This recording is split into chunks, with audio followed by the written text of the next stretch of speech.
많은 분들은 뼈 건강을 위해 먼저 칼슘제부터 찾으십니다. 하지만 저희처럼 뼈를 연구한 사람들은 가장 먼저 발뒤꿈치와 손목에 자극을 줍니다.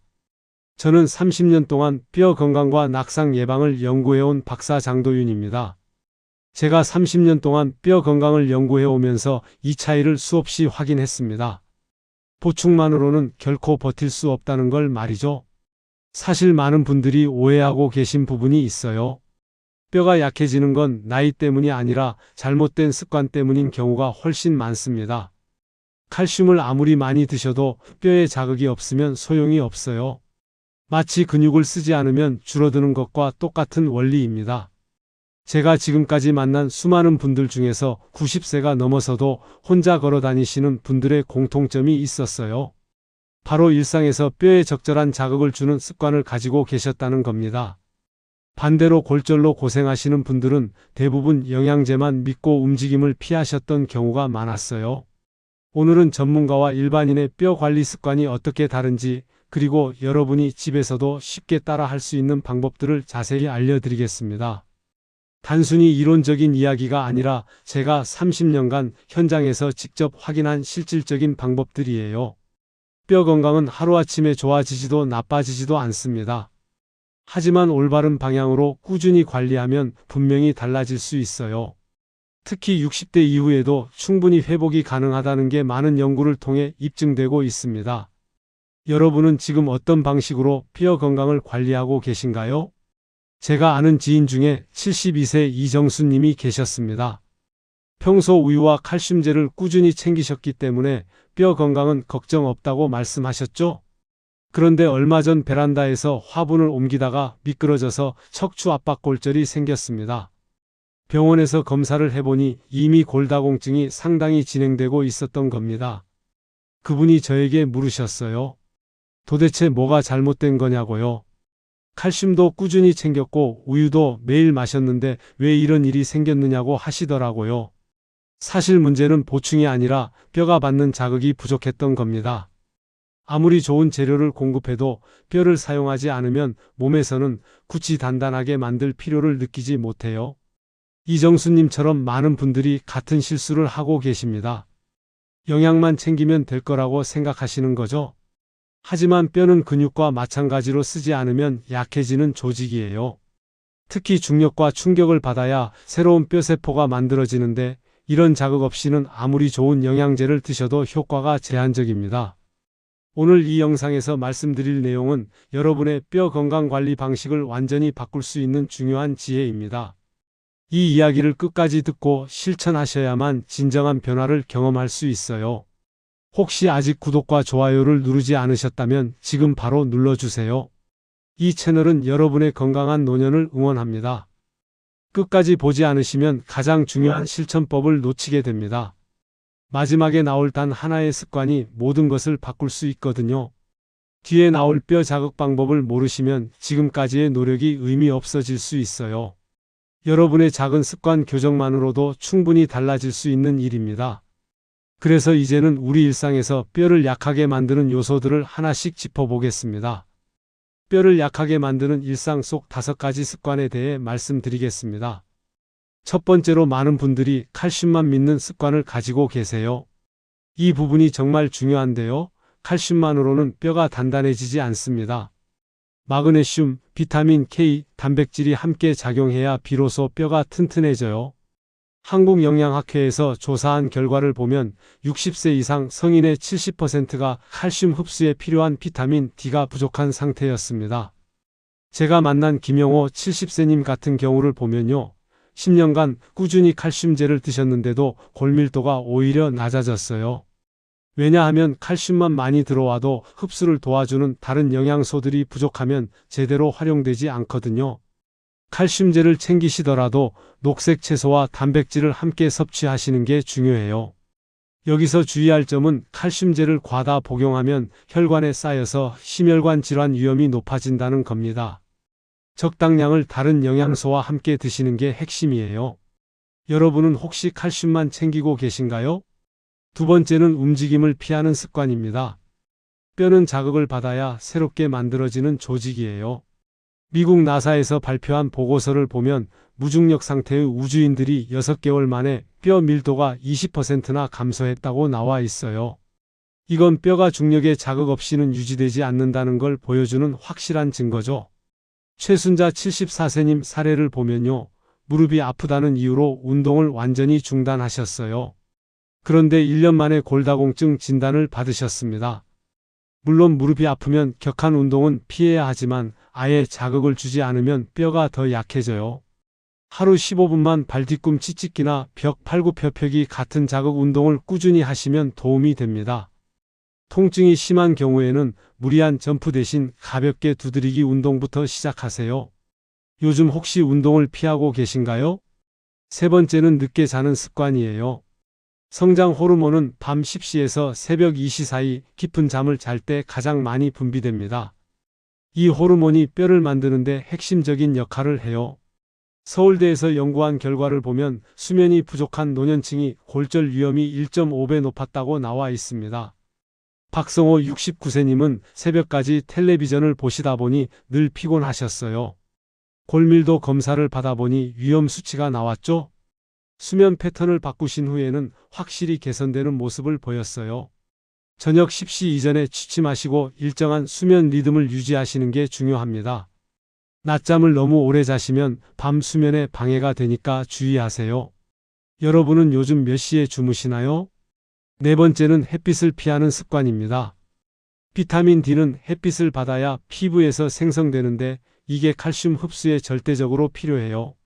한국보건의료연구원에서 조사한 결과를 보면 65세 이상 여성의 80%가 비타민 D 결핍 상태였습니다. 이건 정말 심각한 수준이에요. 이은희 75세님 같은 경우를 보면요. 자외선이 무서워서 외출을 꺼리셨어요. 그런데 비타민 D 부족으로 골밀도가 급격히 떨어졌습니다. 물론 과도한 자외선은 피부에 해롭지만 적절한 햇빛은 뼈 건강에 꼭 필요해요. 오전 10시에서 오후 3시 사이에 팔과 다리를 드러내고 15분 정도 햇빛을 쬐시면 됩니다. 여름철에는 화상에 주의하시고 겨울에는 햇빛이 부족하니까 보충제를 함께 고려해 보세요. 최근에 햇빛을 제대로 쬐은 적이 언제이신가요? 다섯 번째는 스트레스에 시달리는 습관이에요. 스트레스 호르몬인 코르티솔이 뼈를 파괴하는 역할을 한다는 걸 아시나요? 해외 노년 연구를 보면 스트레스 지수가 높은 집단이 골절 위험이 1.8배 더 높았다고 나와 있어요. 장미자 68세님은 가족 간 갈등으로 불면증이 심하셨어요. 검사 결과 골다공증이 진행되어 있었는데 스트레스가 주요 원인 중 하나였죠. 가벼운 명상이나 요가, 산책으로 스트레스를 조절하시면 도움이 됩니다. 스트레스 받을 때 폭식을 하시면 뼈 건강은 더 악화되니까 주의하세요. 여러분은 스트레스 받을 때 어떻게 풀고 계신가요? 이렇게 5가지 습관을 교정하는 것만으로도 뼈 건강이 확실히 달라집니다. 이제는 반대로 뼈를 튼튼하게 만드는 생활법을 정리해 보겠습니다.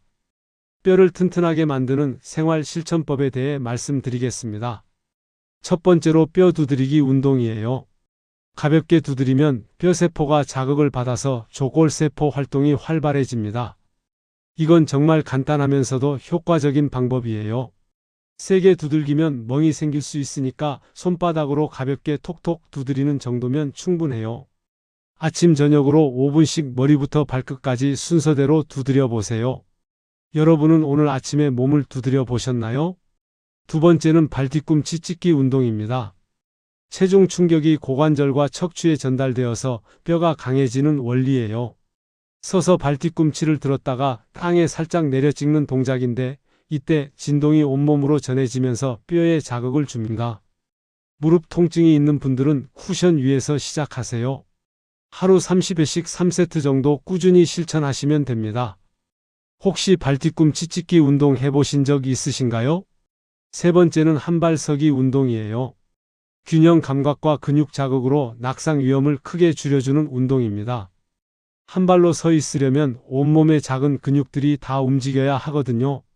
이 과정에서 뼈에도 자연스럽게 자극이 가해져요. 넘어질 위험이 있으니까 처음에는 의자나 벽을 잡고 시작하세요. 좌우 번갈아 가면서 30초씩 하루 5세트 정도 하시면 됩니다. 지금 의자 잡고 한번 시도해 보실래요? 네 번째는 녹색 채소와 멸치를 포함한 식단이에요. 녹색 채소에는 칼슘과 비타민 K가 풍부하고 멸치에는 칼슘과 오메가3가 많이 들어 있어요. 특히 비타민 K는 칼슘이 뼈에 달라붙도록 도와주는 역할을 합니다. 시금치 같은 경우는 끓는 물에 살짝 데쳐서 옥살레이트를 줄인 후에 드시는 게 좋아요. 하루 한 접시 정도 녹색 채소를 드시고 멸치 한 줌 정도를 간식으로 드세요. 오늘 식탁에 녹색 채소가 올라왔나요? 다섯 번째는 햇빛과 수면 루틴을 만드는 거예요. 비타민 D 합성과 성장 호르몬 분비는 뼈 건강의 핵심이거든요. 이 두 가지가 제대로 되지 않으면 아무리 다른 걸 열심히 해도 효과가 반감돼요.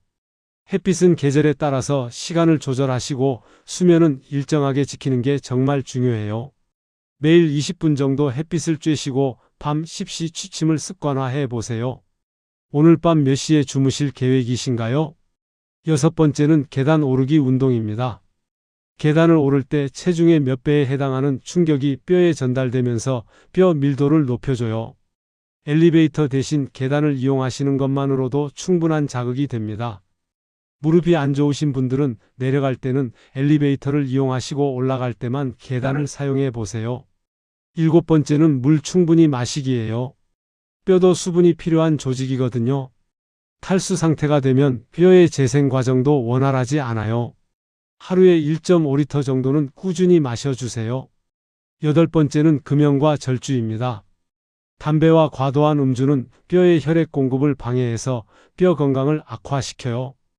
특히 담배는 골밀도를 직접적으로 떨어뜨리니까 반드시 끊으셔야 해요. 이 8가지를 실천하시면 단순한 관리가 아니라 뼈를 새로 만드는 경험을 하실 수 있습니다. 이제 오늘 내용을 정리하면서 마무리하겠습니다. 오늘 말씀드린 내용을 정리해 보겠습니다. 많은 분들은 뼈 건강을 위해 칼슘제만 챙기시지만 저는 수많은 사례를 통해서 자극과 생활 습관이 진짜 핵심이라는 걸 확인했습니다. 30년 동안 뼈 건강을 연구하면서 가장 중요하다고 느낀 건 바로 이 부분이에요. 잘못 관리하시면 낙상과 골절로 독립적인 생활을 잃을 수 있어요. 한번 넘어져서 골절이 생기면 회복하는데 몇 개월이 걸리고 그 사이에 근육량도 줄어들고 자신감도 떨어지게 됩니다. 더 심한 경우에는 거동이 불편해져서 가족들에게 의존해야 하는 상황이 올 수도 있어요. 하지만 제대로 관리하시면 90세 이후에도 튼튼하게 걸을 수 있습니다. 제가 만난 분들 중에 95세까지도 혼자서 장 보러 다니시는 분들이 계세요. 이분들의 공통점은 젊었을 때부터 꾸준히 뼈에 자극을 주는 습관을 가지고 계셨다는 겁니다. 칼슘만 믿는 것과 뼈에 자극을 주는 것, 이 차이가 정말 큽니다. 영양소는 재료일 뿐이고 실제로 뼈를 만드는 건 자극이에요. 움직임을 피하는 것과 적절한 운동을 하는 것, 늦게 자는 것과 규칙적인 수면을 취하는 것, 햇빛을 피하는 것과 적당한 일광욕을 하는 것, 스트레스에 시달리는 것과 스트레스를 잘 관리하는 것, 이 모든 차이가 10년, 20년 후에 엄청난 결과로 나타납니다. 오늘 당장 실천할 수 있는 단 하나의 제안은 바로 하루 15분 뼈 자극 운동 루틴을 시작하는 것입니다. 발뒤꿈치 찢기 30회, 한발서기 좌우 30초씩, 몸 전체 두드리기 5분, 이 세 가지만 매일 하셔도 3개월 뒤에는 분명히 달라진 걸 느끼실 수 있어요. 내일부터가 아니라 지금부터 시작하셔야 해요. 뼈는 자극을 받은 후 새로운 뼈세포가 만들어지는데 3개월 정도 걸립니다. 그러니까 오늘 시작해야 3개월 뒤 달라진 몸을 경험하실 수 있는 거예요. 많은 분들이 복잡하게 생각하시는데 사실 뼈 건강은 그렇게 어려운 게 아니에요. 매일 조금씩 자극을 주고 적절한 영양을 공급하고 충분히 쉬어주면 됩니다. 우리 몸은 생각보다 똑똑해서 필요한 만큼 뼈를 만들어내요. 나이가 들었다고 포기하지 마세요. 70대, 80대에도 뼈 밀도는 충분히 회복될 수 있습니다. 실제로 제가 상담한 분들 중에 75세에 골다공증 진단을 받았지만 꾸준한 관리로 정상 수치까지 올리신 분들이 많아요. 다음 영상에서는 무릎 관절을 수술 없이 지키는 방법을 알려드리겠습니다. 뼈가 튼튼해져도 무릎이 아프면 제대로 움직일 수 없거든요. 무릎 걱정 있으신 분들은 꼭 함께 보시기 바랍니다. 무릎 연골을 재생시키는 운동법과 식단까지 자세히 다룰 예정이에요. 여러분은 지금 어떤 방법으로 뼈를 지키고 계신가요? 오늘 영상을 보고 실천해 보실 방법이 있으시다면 댓글로 나누어 주세요. 여러분의 경험과 계획을 들려주시면 다른 분들에게도 큰 도움이 될 거예요.